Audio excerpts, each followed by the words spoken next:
Welcome everyone to our Moxy webinar. Today's topic is an introduction to blood flow restriction exercise and possible training applications, and it will be presented by Dr. Trent Kayat. Dr. Kayat is an assistant professor of exercise science at Ohio Dominican University. Before we get started, I just have a few housekeeping items. The total presentation length today is about 35 minutes. We'll pause about halfway through to take a few questions. And then we'll have a little bit longer Q&A session at the end. You can submit your questions by typing them into the questions panel on the right side of your screen. And if we run out of time for all of the questions, we'll take the questions that don't get answered, we'll post them on the forum, and Dr. Kayat has agreed to follow up on the forum with any additional questions. And of course, we'd like to keep the discussion going well beyond the end of the webinar. And we plan to complete the webinar at about 45 minutes after the hour. We will stop there and just to be respectful of everyone's time. So with that, I'm going to turn things over to Dr. Kayat, and he can go ahead with the presentation. All right. Well, thank you so much, Roger. I'd like to take this time to thank Roger and Rich from Moxy for allowing me the platform and the opportunity to discuss blood flow restriction exercise, and all of the attendees for your time. I look forward to the question and answer session. When I was putting this presentation together, I really was trying to give a general overview or an introduction into blood flow restriction exercise, kind of what's been going on in the literature recently, the ways that you could maybe use blood flow restriction exercise into a training program. What really got me interested in BFR was when I was in grad school. I had a personal training background coming into grad school, and when I was a graduate student, I was also a certified strength and conditioning coach. And this concept of using blood flow restriction exercise and incorporating that into a sports performance program really piqued my interest and really got me reading more and more literature and more papers about it. And I think that, in my personal opinion, the literature is getting close enough to where we can start to practically apply and maybe bridge some of the research concepts that we have seen reported in the literature about BFR exercise, and bridge those into practical applications in training scenarios, not only for sports performance, but potentially for clinical use, and also novice everyday exercising use as well. So that's kind of a little bit of my background. I also, when I was in grad school, came out of a lab that was primarily devoted to cardiopulmonary research, and so kind of merging my background in strength and conditioning and the research agenda of the research lab that I was in during grad school really kind of gave me a well-defined area to look at this, or well-defined skills, excuse me, to look at blood flow restriction exercise, and really got me interested in this concept. So today's discussion, or today's outline, just a couple questions or bullet points that I want to hit on or touch on is, first of all, what is blood flow restriction exercise? For those of you that may have heard of this, it's been in the news recently. It's been on ESPN, it's been in Men's Health magazine, it's been in fitness magazines. What is it exactly? And then what are some of the training adaptations that result from blood flow restriction exercise? The idea or the concept of BFR exercise, it may be a good idea or maybe a good concept, but does it actually work? And what are some of the scientific evidence that's been presented in the literature to suggest the different training adaptations that result from this type of exercise technique? And then after we go from there, I think the next logical step, after you kind of know what blood flow restriction exercise is and get an appreciation for some of the training adaptations that's been reported, is how do you use this technique, and how do we develop it during exercise? How do we integrate it into a training program? And so we'll be discussing some of the nuts and bolts of a typical BFR exercise session. Something else I want to touch upon today as the name would suggest, blood flow restriction, we are occluding blood flow when you use these techniques, and so there's a certain inherent safety considerations that need to be made in order to make sure that your patient or your client or your athlete or whoever is using this type of exercise remains safe during the exercise program. And then lastly, some different perspectives from a strength and conditioning perspective on blood flow restriction exercise. And this point, I think, is a point that's still developing in the literature, still developing with researchers and with strength and conditioning coaches on exactly how best to use this tool.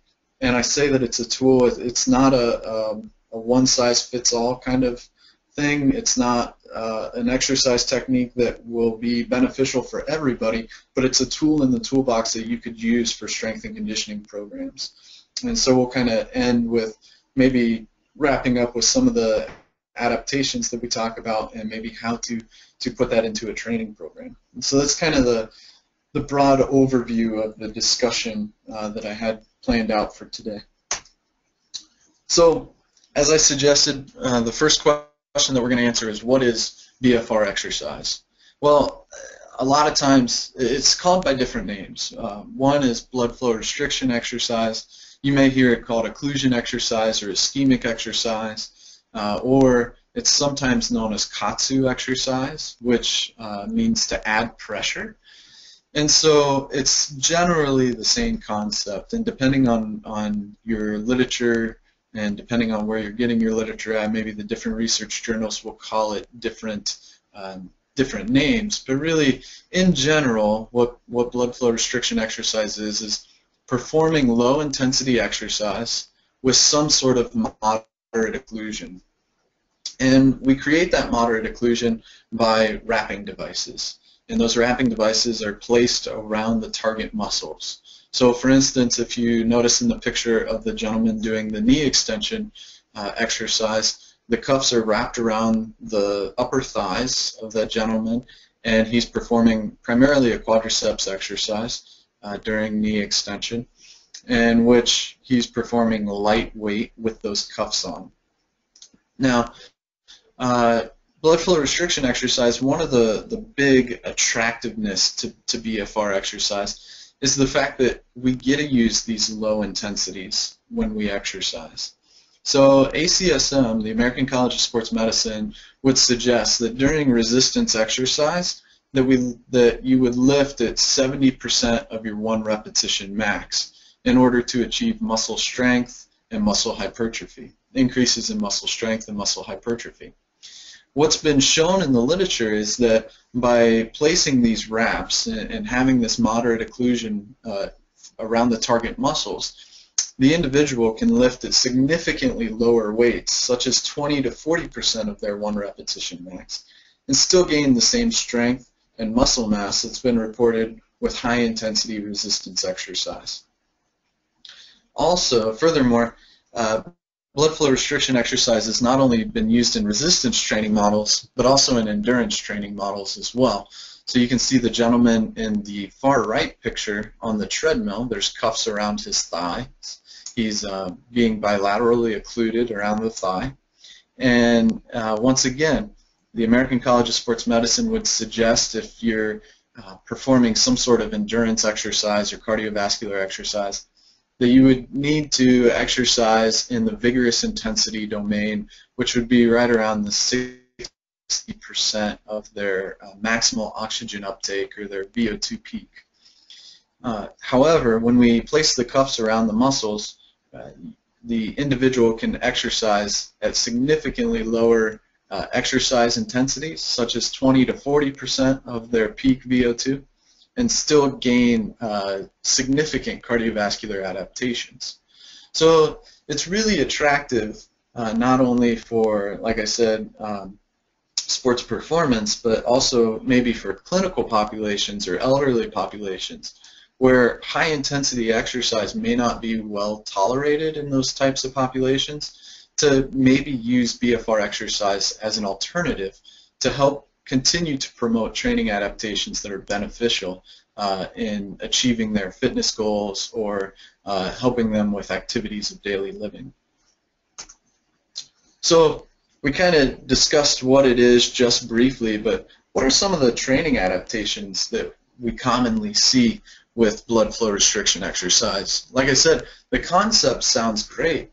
We can use low intensity exercise and still increase our strength or increase our cardiovascular endurance, but does it actually work?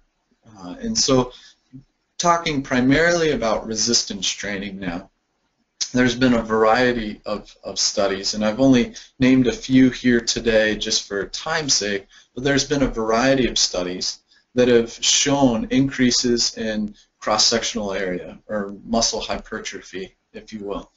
And these studies, the one that I cited today, if you look in the top right corner of the slide, you'll see they used MRI scans to measure muscle tissue thickness.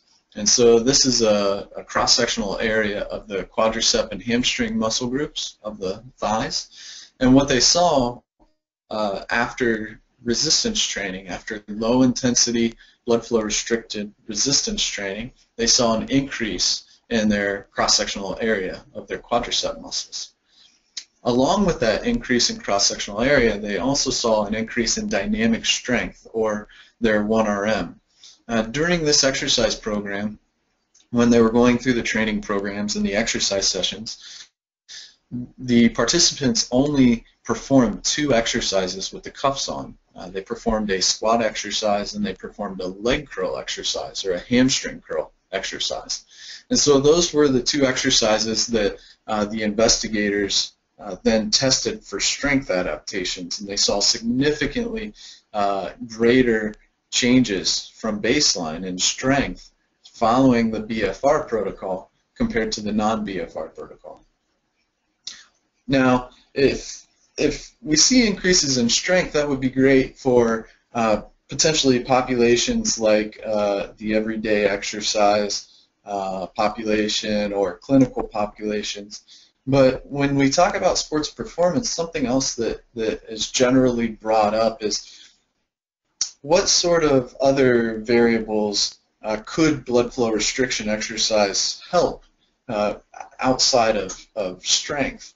And so Cook et al. In 2014 released a study where they did a 3-week blood flow restriction exercise training block.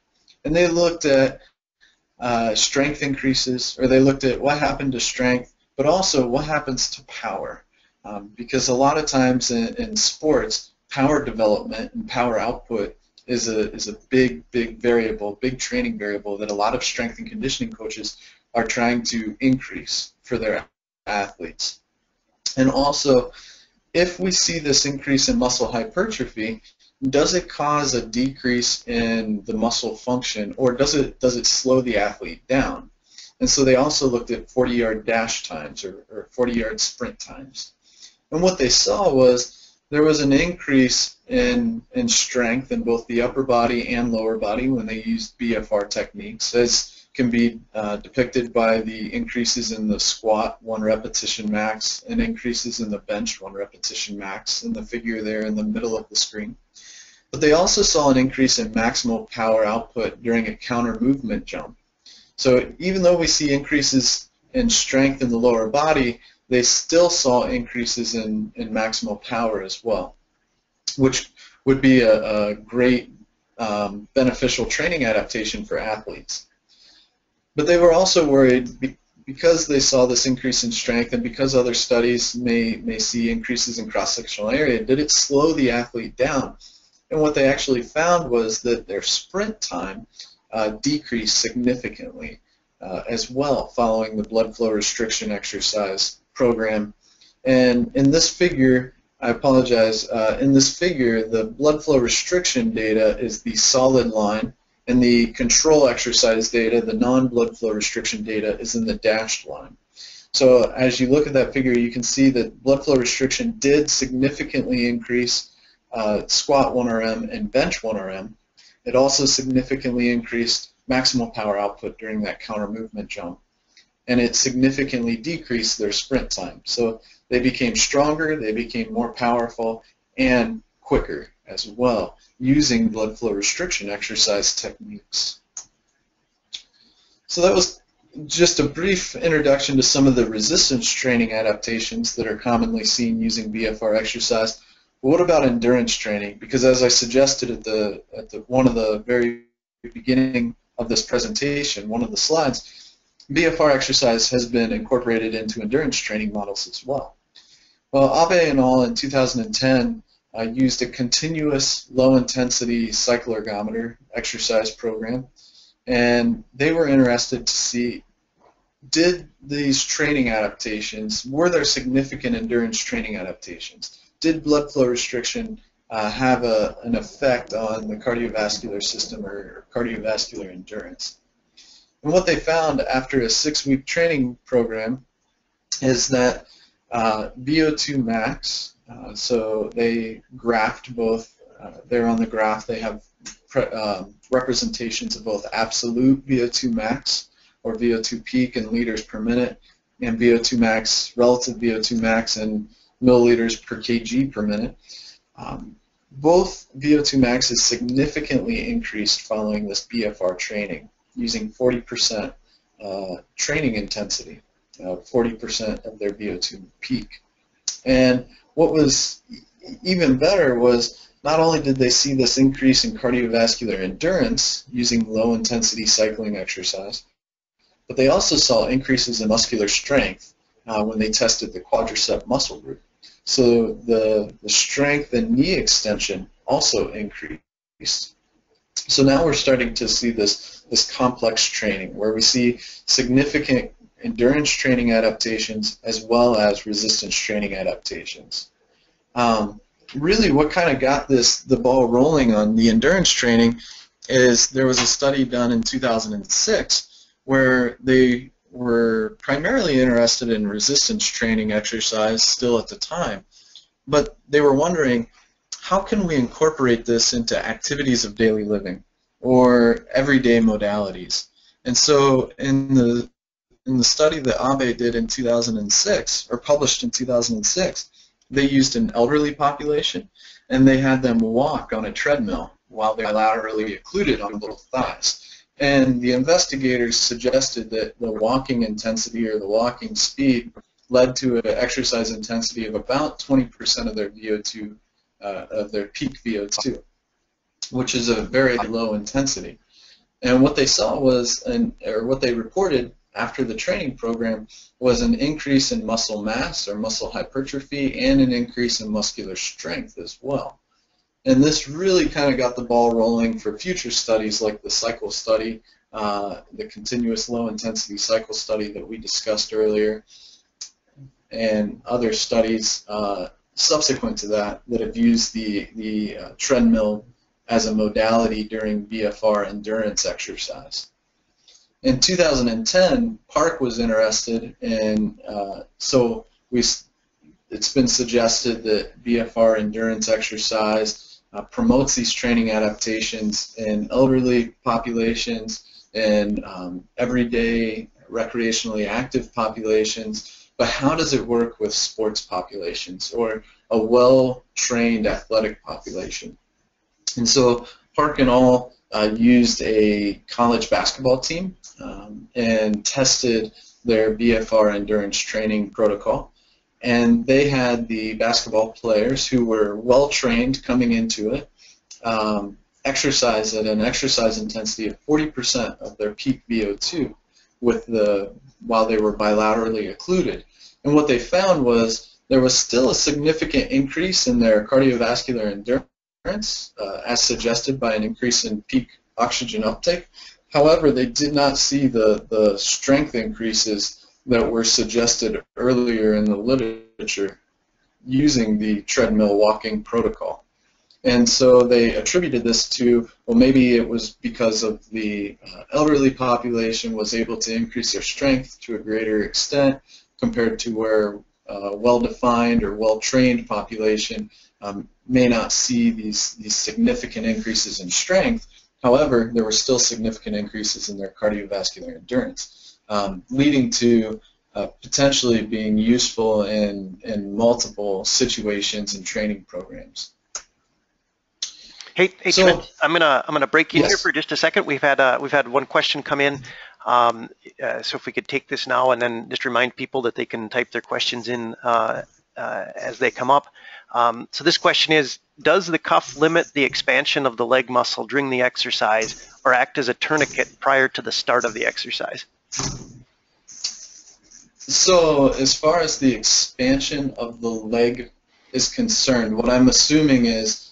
What I'm assuming you're asking about is there's going to be venous pooling of the blood, and we're going to get into this here in the next couple slides as far as what's an appropriate pressure, or at least an occlusion pressure that's commonly used in the literature.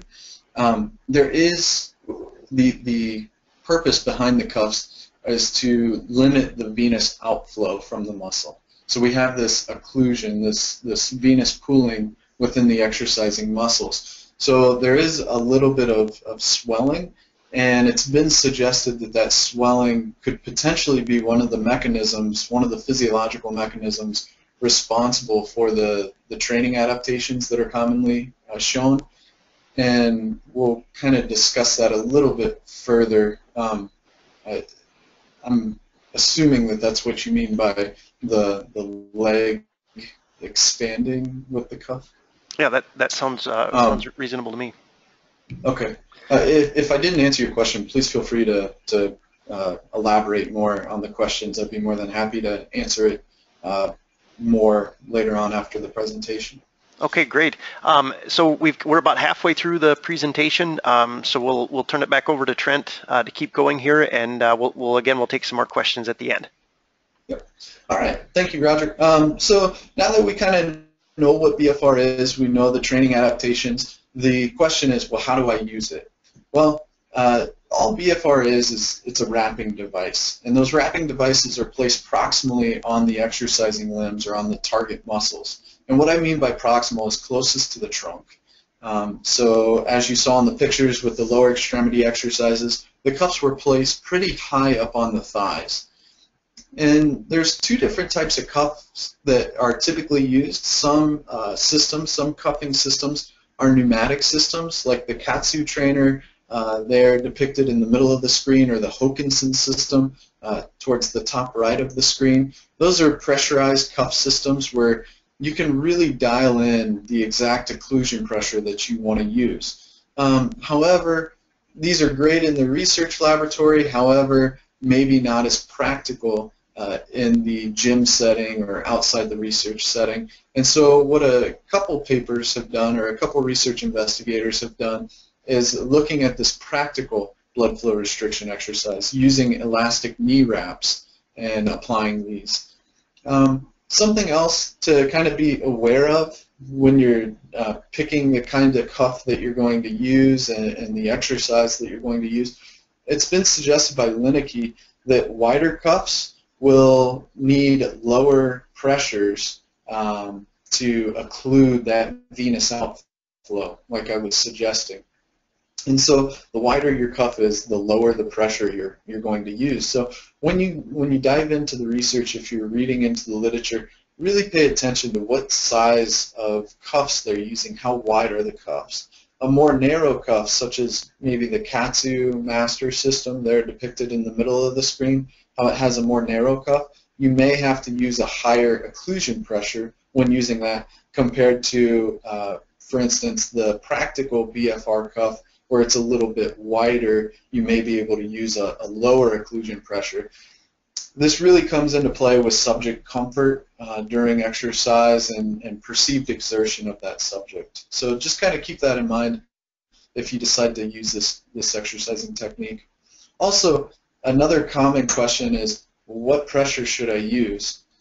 Commonly in the blood flow restriction literature, if you're using a pneumatic cuff like the Hokinson system or the Katsu master system, you're going to measure their resting systolic blood pressure, and the pressure that you should use should be 30% higher than their resting systolic blood pressure.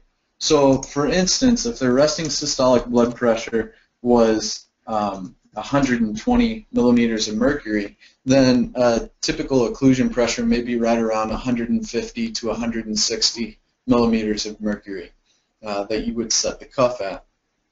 With the practical occlusion pressure, you don't have a gauge to measure pressure. However, Wilson et al. Investigated practical occlusion. They were trying to make it more applicable to a strength and conditioning population, and they put out a paper in 2013 that used a perceived tightness scale. So they said that 0 was a controlled a control for no occlusion, and 10 was very tight.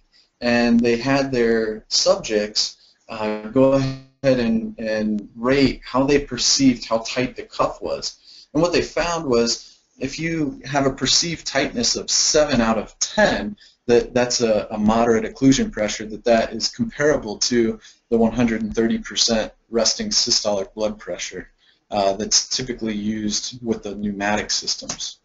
And so to go into a little bit more detail about the practical blood flow restriction techniques, as you see, the knee wraps are wrapped around the upper thigh. After the wrap is wrapped around the upper thigh, each time they would ask the subject to rate how tight, or what the perceived tightness was. And what they found was the subjects reported no pain with this technique, and there was, using ultrasound techniques, they were able to determine that there was complete restriction of the femoral vein when the moderate occlusion pressure was, or when the 7 out of 10 was the perceived tightness rating, and that there was this moderate occlusion. There was complete restriction of the femoral vein, however, not the femoral artery, which is what has been shown using those pneumatic systems as well. They also saw significantly higher blood lactate concentrations during exercise and higher EMG. Once again, two characteristics that are commonly reported when using the pneumatic systems as well. And so why should we use elastic knee wraps? Well, it's an inexpensive wrapping alternative to those pneumatic systems. And also, it's maybe a little bit more practical when you get outside the research and get into, or outside the research lab and get into gym settings or rehabilitation settings. So this is a technique that is slowly starting to gain more and more momentum. Look in the research and in the literature that's been recently published, looking at training adaptations and acute exercise physiological changes using this type of cuffing system. So now that you have chosen what type of cuffing technique you're going to use, how are you going to implement it? Well, commonly, as we suggested earlier, commonly you're going to use some sort of low-intensity exercise. So if you're using resistance training, that's 20 to 40% of your 1RM. If you're using some sort of an endurance training model, it may be 40% of your peak oxygen uptake. So some sort of low-intensity exercise, which is really the big attractive component to this BFR exercise technique. Set rep configurations. The standard set rep configuration that's used in the majority of the resistance training literature is 1 set of 30 and 3 sets of 15, and there's about 30 to 90 seconds of recovery in between those sets. However, some individuals have used 2 to 5 sets to failure. And make sure that you think about your set rep configuration, because here in a moment, in a couple slides, we're going to bring this back up and maybe talk about why you would maybe choose one set rep configuration over the other. As far as frequency of using BFR exercise, there was a national survey that was published in 2006, the results from a national survey that would suggest that individuals who use BFR, who commonly use BFR exercise 1 to 3 days a week for about 30-minute sessions, and their training programs or periodization programs lasted anywhere between 3 to 12 months, and they saw no adverse training effects using the low-intensity BFR exercise technique. And types of exercise, as we suggested earlier, you could use resistance training in the lower and upper extremities, commonly used with free weights, machines, or even rubber bands for therapeutic exercise, or with the endurance training model, commonly used as you commonly use cycle ergometers or treadmills for walking exercise. So now that we've kind of discussed BFR, I want to talk just briefly about the safety considerations. We could go into a full hour-long discussion just about the safety considerations for BFR exercise, but two of the things that are, I think, important is blood flow. Obviously, we're restricting blood flow. How much are we restricting blood flow? Approximately 45% reduction in blood flow when we use BFR exercise compared to control resting settings. So when you're just sitting there compared to when you're exercising with the cuffs on, there's about a 45% reduction in your blood flow.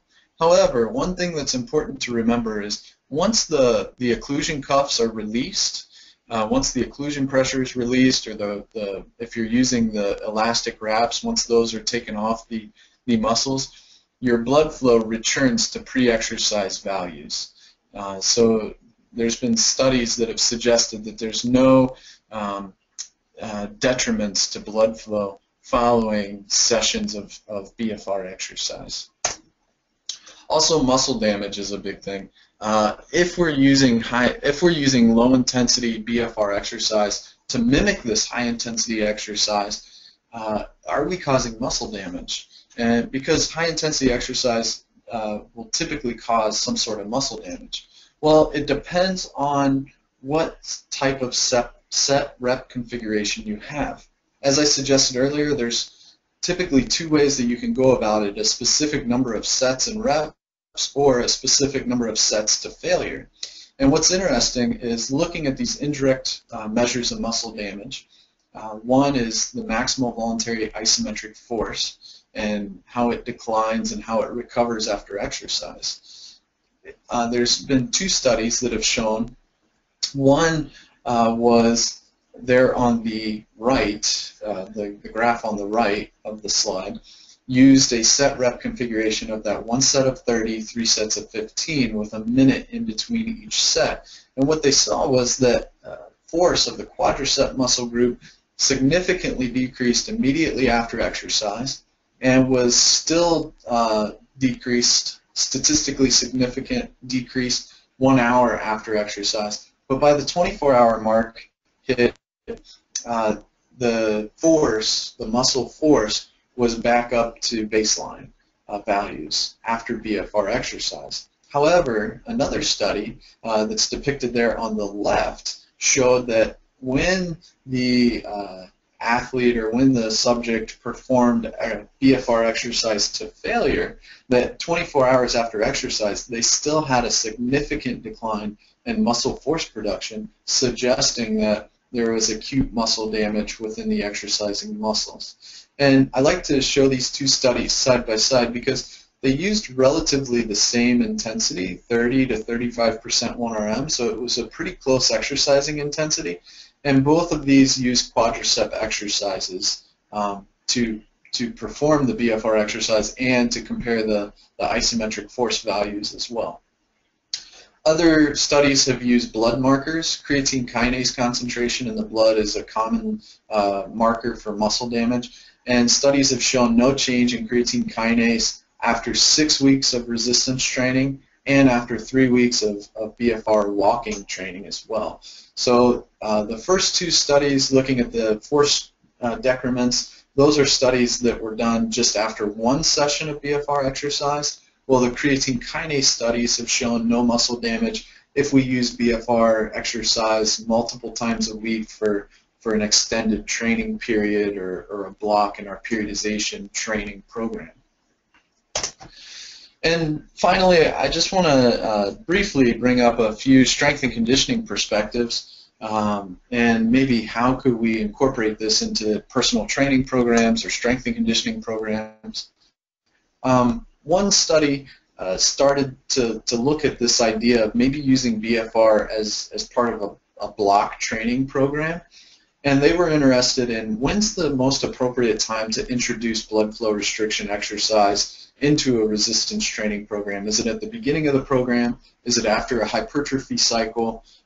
When's the best time? And so what they used, their primary variable was muscle tissue thickness, and they were interested in those changes in muscle tissue thickness across the training program.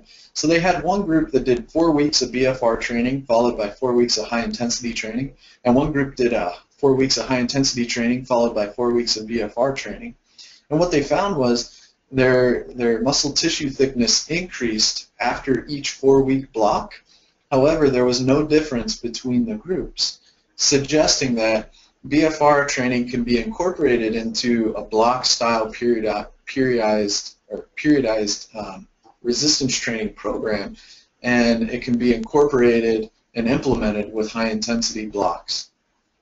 Another training program that was also published in 2014 was interested in could we incorporate BFR training into a high-intensity workout as well? So maybe an athlete would work out 3 days a week, would work out Monday, Wednesday, Friday, and Monday and Friday they would perform high-intensity exercise, and Wednesday they would perform low-intensity blood flow restriction training. And what they saw, or what they reported, was that by implementing and supplementing a high-intensity interval training, high-intensity training with blood flow restriction exercise, they saw significant gains in strength and muscle strength compared to just using high-intensity exercise alone. And so they were interested in, or their primary variable was their squat 1 repetition max, so the strength during a squat exercise. And once again, implementing BFR exercise into an already existing high-intensity training program, they saw these increases in strength that were statistically greater compared to just high-intensity interval training, or just high-intensity training alone. So how does near-infrared spectroscopy fit into BFR exercise? I think NIR is a wonderful tool to use with BFR exercise because it measures microvascular deoxygenation and total hemoglobin concentration, both of which have been suggested or been related back to potential mechanisms for why we see these training adaptations following BFR exercise. And in my personal opinion, I think NIRS could be used as a technique to really help determine training-specific intensities for individualized exercise programs. So when you have athletes come in during the off-season, or you have clients come in, you can maybe use NIRS techniques to help develop and help prescribe BFR exercise for that individual, rather than just giving them a range of intensities or a range of exercises to do. And you can provide some sort of physiological feedback or physiological data using near-infrared spectroscopy to kind of help determine these training intensities. And also, NIRS could be used to help observe training alterations subsequent to exercise. And so making sure that the exercise prescription that you're giving your client or giving your athlete, you could make sure that that is appropriate and that athlete is still progressing with their physiological characteristics as well. So just kind of a brief summary of points that we've kind of touched upon is the idea behind blood flow restriction exercises. You can use low resistance loads or low exercise loads. This lowers torque on joints, which may be beneficial in a rehabilitation setting. It's also attractive to a diverse exercise population. If they're novice exercisers who may not be able to work at high exercise workloads, if they're athletes in a clinical population where high intensity exercise may not be well tolerated. Also, it's been suggested that there might be this lack of muscle damage as well, which may help out, again, with very, very diverse exercise populations. If you don't want to have muscle damage in a clinical setting, or maybe if you're in-season training with an athlete, you may not want to have muscle damage or a lot of muscle damage. You can also, BFR exercise can be incorporated into high-intensity resistance training programs.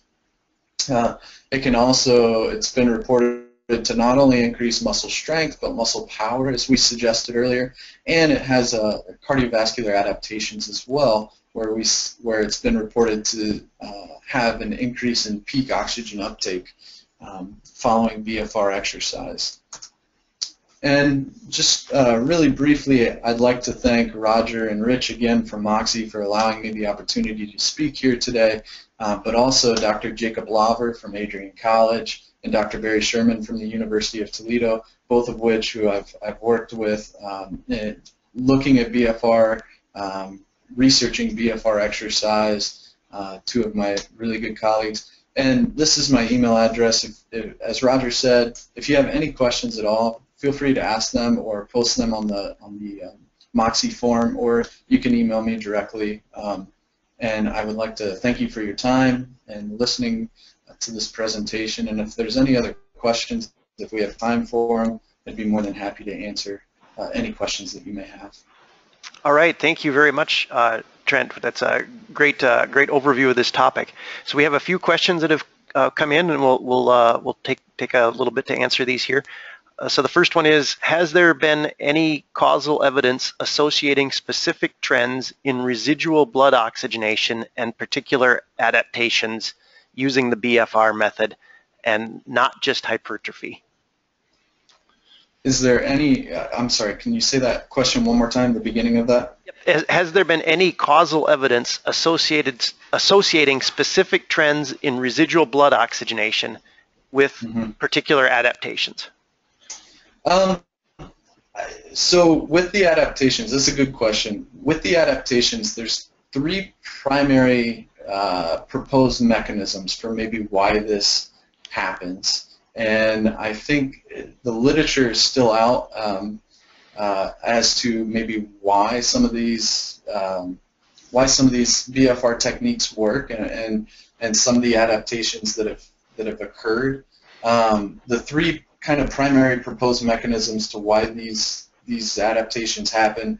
One is due to that increase in blood pooling in the exercise muscle.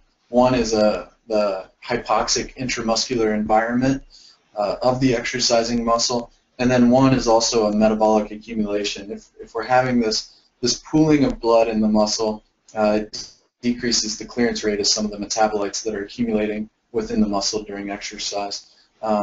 But to my knowledge, nobody has really come out and suggested one over the other as the primary reason for the training adaptations. Okay. The next question we have here is, does the venous pooling, swelling, or changes in hydrostatic or osmotic pressure confound the NIRS data? Our pilot data seems to show BFR increases the NIRS variability significantly. Any ideas on this?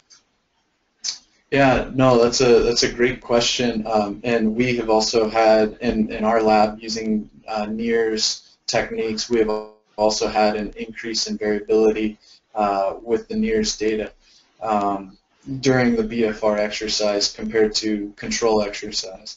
One thing to look for is make sure that the total hemoglobin signal, the total hemoglobin concentration signal, doesn't increase so much, and I think that that's where NIRS may play a role in helping to identify an appropriate exercise duration, or excuse me, exercise intensity as well.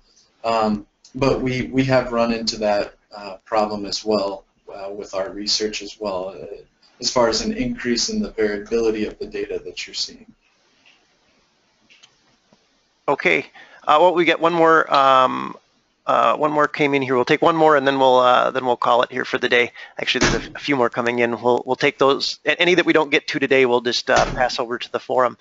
Has research correlated or shown a lower recovery time from BFR versus traditional exercise bouts that create similar improvements?